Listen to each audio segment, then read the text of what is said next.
Hey, today we're going to be making a chicken and leek pie. So very similar to a chicken pot pie, but instead of celery, carrots, peas, and any other vegetables you normally find in a pot pie, we're going to have leeks in it.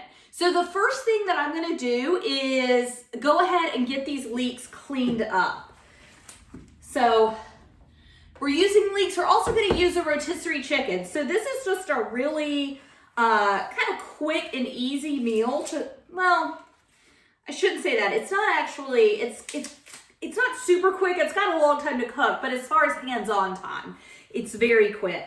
So this recipe calls for 2 leeks, which is excellent because where I am, I can only find leeks in bundles of 3, and I had needed 1 leek for a different recipe. Had 2 leftover leeks, so that was perfect. So you just pull off with leeks, just pull off the ones that are a little older and grubbier. So you can see these are grown in, when they're growing and when all these little spikes, they're not called spikes, I don't know what they're called. Like when the leaves, the stalks, there we go, the stalks are growing up, they get a lot of dirt stuck in between them. So dirt comes up and then a new layer of leaves grows up and it closes the dirt in on it. So they're very dirty. I know with the, I believe it was coco vin that I made that I had used 1 leek. That's why I bought the 1 leek, was for that recipe. And I had already cleaned it, so I told you I'd show you how to clean a leek. So just cut off the top parts. A lot of folks choose to cut the leek more around this area. I think that this cooks up fine. I don't find it to be overly tough. So I use it. I mean, I love the onion flavor, so I use as much of it as I can. So what we're gonna do, we're just gonna slice it right down the middle, lengthways. I'm gonna go ahead and cut the little bulb end off. And then just right down the center, doesn't have to be perfect. And then I'm just gonna slice it up, basically into half moons, and put it in this bowl full of water.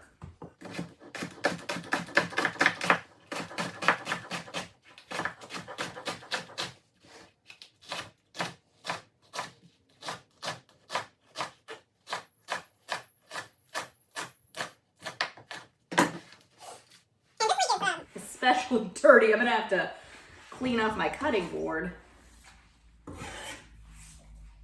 All right, same thing with the other leek. So once down the center,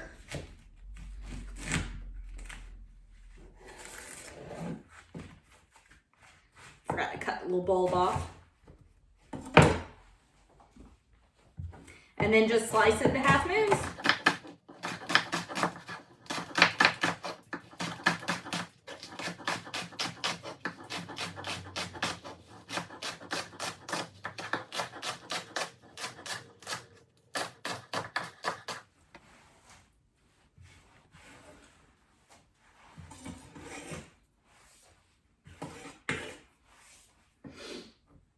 Okay, so once they're in the water, you need to agitate it.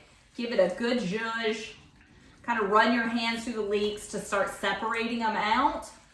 Just because that dirt, and these were especially dirty, that dirt is all in there. And you will know if you didn't get your leek clean because whatever you eat is going to taste gritty. So just kind of shake the water, loosen anything up. If you're doing this over at your sink, you can just do this kind of under running water, which helps some, or with your sprayer. All right. So those need to sit, let the dirt settle out of them and collect on the bottom. But they need to sit in there for a few minutes to, just kind of help clean themselves up. I've got dirt all over my cutting board, so I'm going to get cleaned up, but I'll be right back. All right. So next thing I'm going to do, while I'm waiting for my leeks to just kind of settle out, get the dirt out of them, clean themselves, I'm going to go ahead and break down 1 rotisserie chicken. So I bought this yesterday, and it smells so good. My cats are going crazy for it, which is what it is when you live with pets. So breaking down the chicken, I'm really only planning on using half of this. It's a little on the smaller side than I had hoped, but I had planned 2 meals with it, so I'm just gonna go with it. There's just 2 of us eating, so I mean, 1 chicken and leek pie should be more than enough for us. So I'm gonna keep the skin on. I have no problem using the skin in this. It's just gonna add some flavor. So I'm just gonna shred this up entirely. Sorry, my face is itching. I'm just gonna shred this up entirely, and then I will meet you back here when I'm done.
Okay, so I got my chicken shredded. Went ahead and kind of mixed it up a little so that the dark meat and the white meat are dispersed, because I mostly shredded dark meat at first and it was all in the bottom. I went ahead, I threw the remainder, the skin and the bones and all in the freezer so I can make stock later. I did keep some skin on, the skin that was like on the wings and the legs and the stuff that was kind of hard to peel off. As far as any skin like on the thigh or breast where it just peeled off easily, I put that in the bag and froze it for stock. So next thing, we're gonna get our leeks cooking. So I've got 4 tablespoons of butter in my pan, and carefully, I'm just gonna try to skim leeks off the top. You don't wanna shake this water up because you've got a ton of dirt that's hopefully all sitting on the bottom of this bowl. And if you had a salad spinner, this would be a perfect time to use it. Mine is broken and I can't seem to remember to buy a new one, so I have to towel these off. And you don't have to get them completely dry, but you do want to get them pretty dry, otherwise they're just gonna steam up and take a lot longer to cook.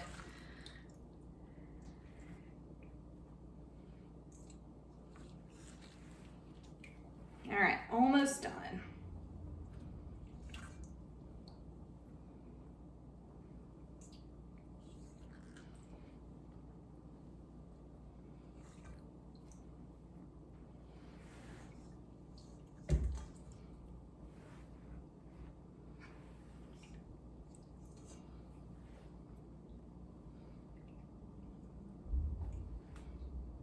All right, so I'm just gonna get this out of the way and dump it out, but the water is pretty dirty and there's definitely, it's not something you'll be able to see, but there's a good bit of dirt in the bottom. All right, so I am just gonna towel dry these leeks off.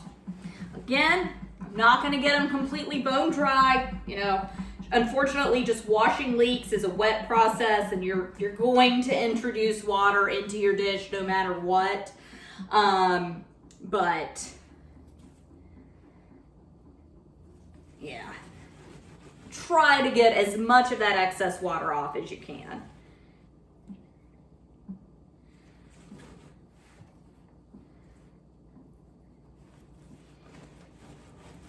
Got my butter over medium heat. It's almost completely melted. I'm gonna go ahead and just put these in. As I said, with the extra water, it's gonna be a little longer cook time than if I hadn't washed them, but then I'd be eating a ton of dirt, so. Give and take, right?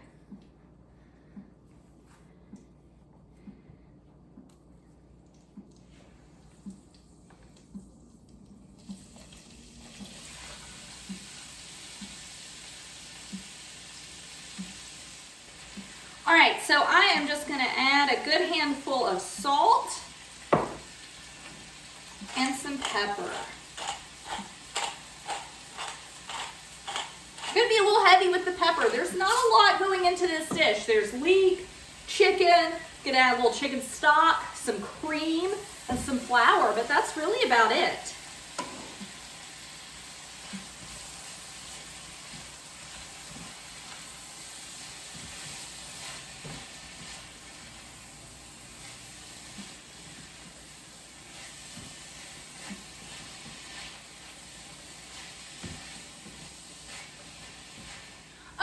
So the leeks have cooked 5-6 minutes. They're very bright green. I've got a couple of the like white parts or lighter green parts that are starting to turn brown. And so that's it. I'm not looking to caramelize these. I just want to I mostly just want to get them wilted and a little bit of color starting on them. So the next thing I'm going to do is add some flour. I'm going to do a heaping cup or a heaping quarter cup. So probably about 6 tablespoons. And this is just all-purpose flour. And just give it a stir, get everything coated in the flour. A little on the side, there we go.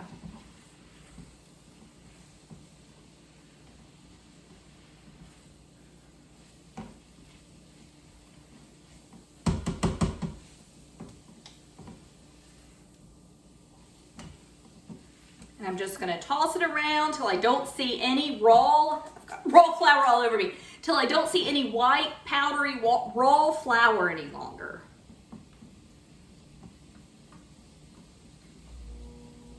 There we go.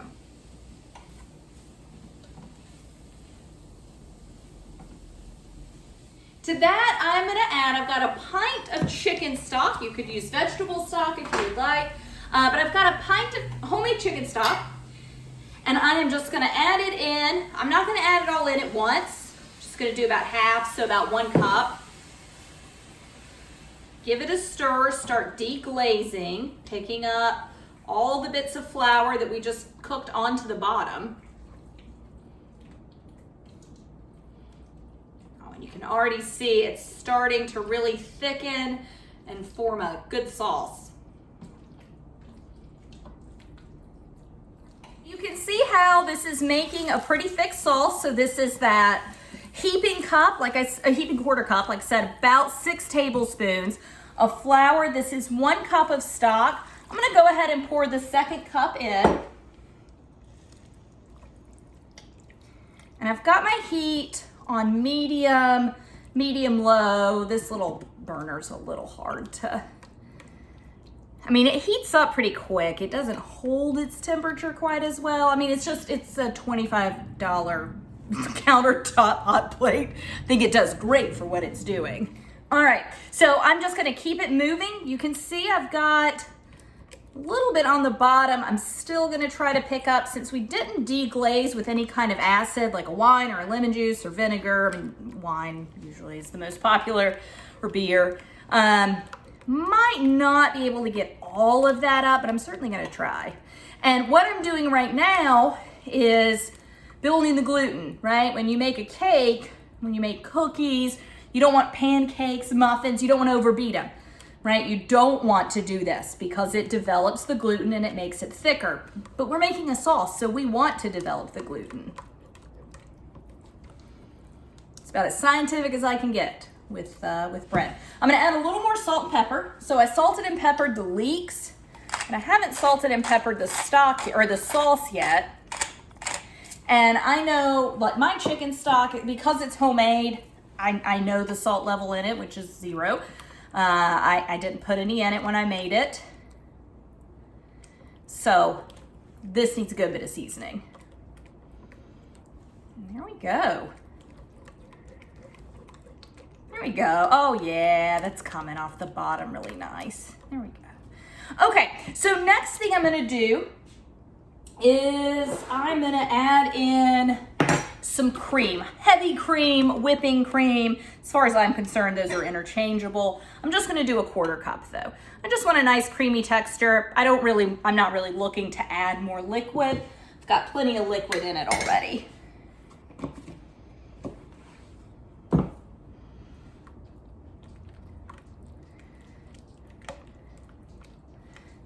There we go.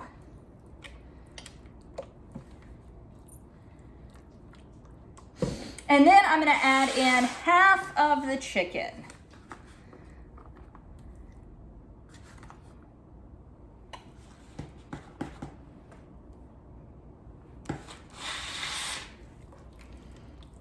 And stir it in, and we are done with this portion. So I am gonna get cleaned up a little bit, and then we are gonna move on to the next step, which is rolling out some frozen puff pastry. Okay, so next step is putting the pie into the pie plate. So I'm just gonna give this a little coat with nonstick spray.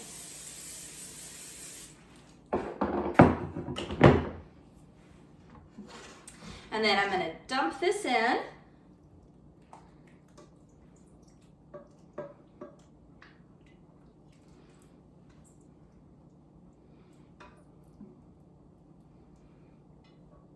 And the bottom of my pan does not have any flour stuck to it. So even without an acid, I was able to deglaze it. And I'm gonna roll out a few sheets of puff pastry. So that's what we're gonna top the pie with. This is a puff pastry brand I have not worked with before, so it's a little bit different than what I'm used to. I'm used to, the Pepperidge Farm one it's like 2 sheets and they're folded 3 ways. This one is 6 totally separate sheets, which is a little weird for what I'm working with. I'm not gonna lie. That is, this is gonna be interesting. So they come frozen, and I have just been thawing them in the refrigerator. I popped them into the fridge last night.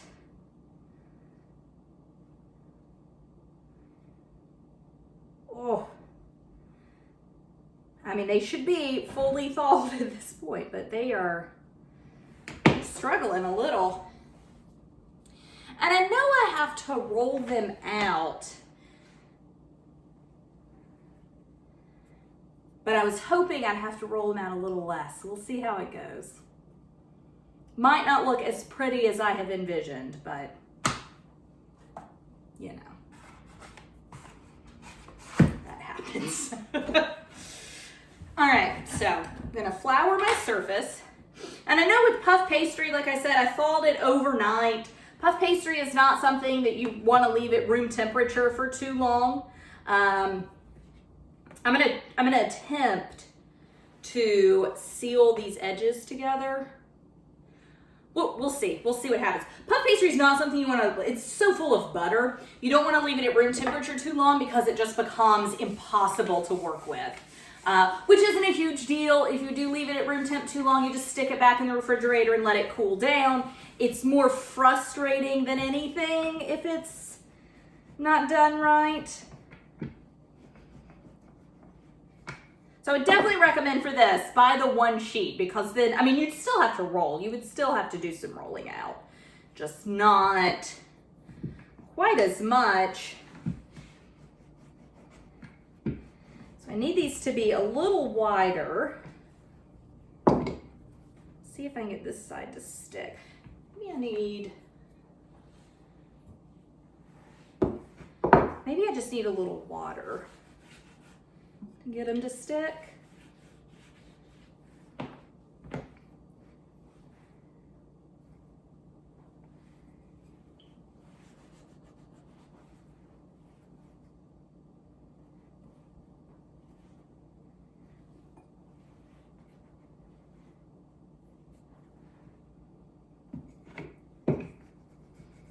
All right, maybe. Ooh, maybe this one looks a little wonky.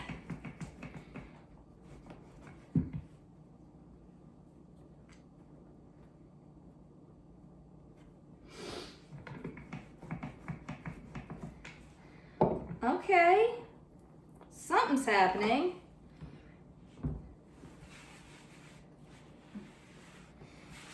This is why when I make chicken pot pie, I just put biscuits on top of it. Okay, so I think we've got it long enough. I just need it to be a little wider.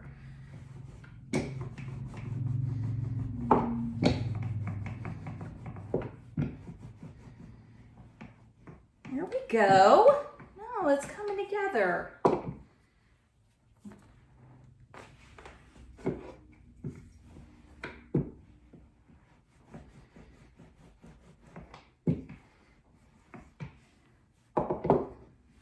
Okay.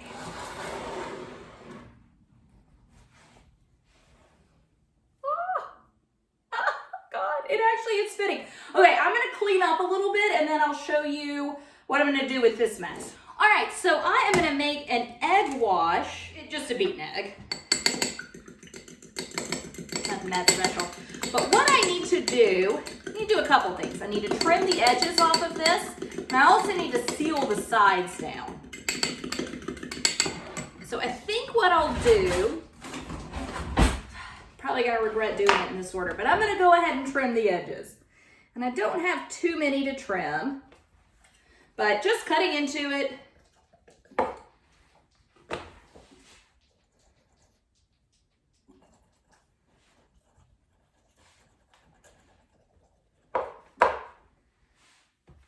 Set those aside. You can make something pretty with those if you are decorative, which I am not. So then I'm going to seal the sides. I'm just going to take a brush, dip it in. Don't need a whole ton of this. You're just making egg glue. Try not, I mean, get it on your counter, that's fine, but try not to get it on the sides of the dish too much. It's just going to burn up in the oven.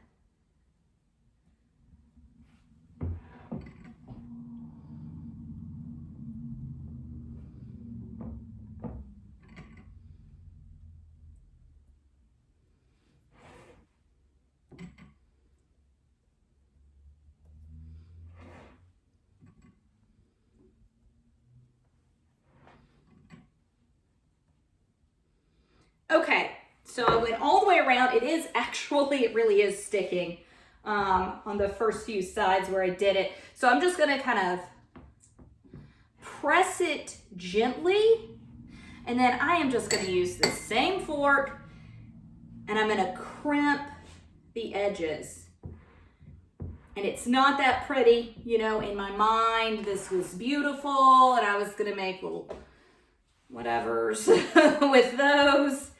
And we were just gonna ooh and ah and say, oh my God, I can't even cut into this. It's too beautiful to eat.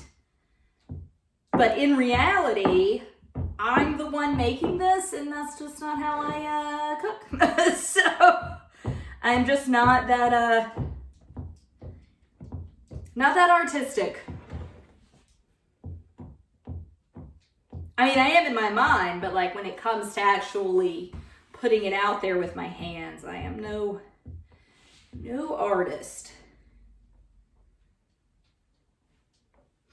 All right, I'm gonna go ahead and cut a few slits in it. You can tell this puff pastry is warming up a good bit.